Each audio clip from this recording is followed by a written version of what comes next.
Well, hey everybody, happy Sunday to you. Yes, our second weekend of doing daily doses with you guys throughout the summer. Hey, I'm hoping that you can make it to church. Maybe some of you made it Saturday night. Hopefully some of you are on your way this morning. Or if you've missed those two options, there's still a Sunday night service near you. I do realize some of you are traveling or vacationing right now. Some of you may be working. Maybe you have a game against the Marlins. Here's what I want to encourage you with. A mindset that we need to have when we come to the Bible and come to Jesus. And to do that, I'm not going to read one of the miracles or one of the stories or teaching. I'm just going to read about 5 verses through the first chapter and a half. They don't seem to go together, but I think you're going to pick up the flow of this rather quickly. In Mark chapter 1, verse 14, it said, after John was put in prison, Jesus went into Galilee proclaiming the good news of God. That's what he was about. You skip down to the verses. In verse 21, it said, once again, Jesus came to Capernaum. When the Sabbath came, Jesus went into the synagogue and began to teach the people. I need to turn the page, but we're still in chapter 1. And now we're in verse 20. I can't read with my glasses. And it says this, verse 39. So Jesus traveled throughout Galilee, preaching in the synagogues and driving out demons. In chapter 2, verse 2.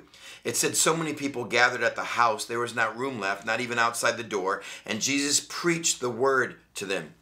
In chapter 2, in verse 13, it says, once again Jesus went out beside the lake. A large crowd came to him, and he began to teach them. Can I just stop right there? 5 verses in a chapter and a half.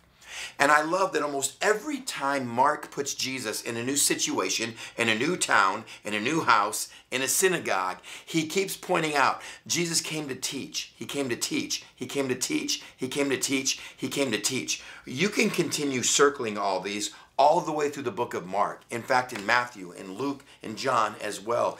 And you will see without a doubt, the heart of Jesus when he shows up is to teach. Now let me ask you a question. Maybe you're on your way to church. Maybe you've been this weekend. What was your goal?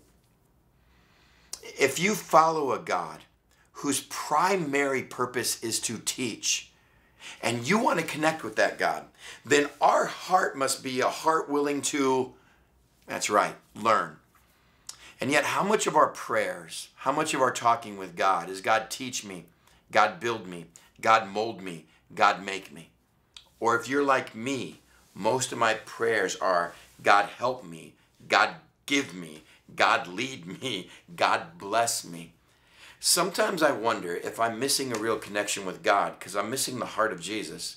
He came to teach, to teach, to teach, to teach, to teach, to teach, to teach. Yes, he cast out a demon-possessed man in the synagogue.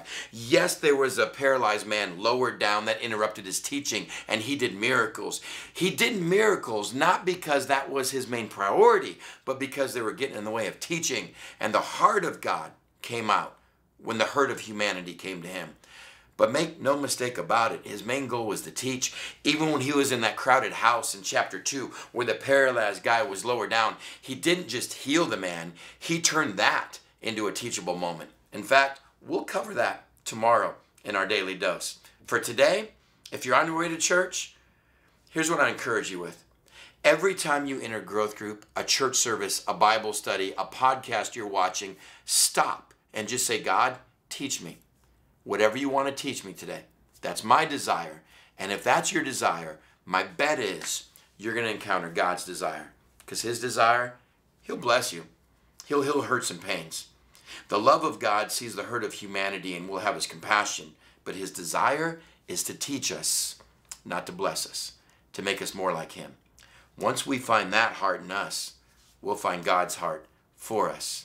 He came to teach, teach, teach, teach, teach, and the chapters go on and on. May we be people that walk in saying, God, I'm willing to learn. There's your challenge for this Sunday. See you tomorrow.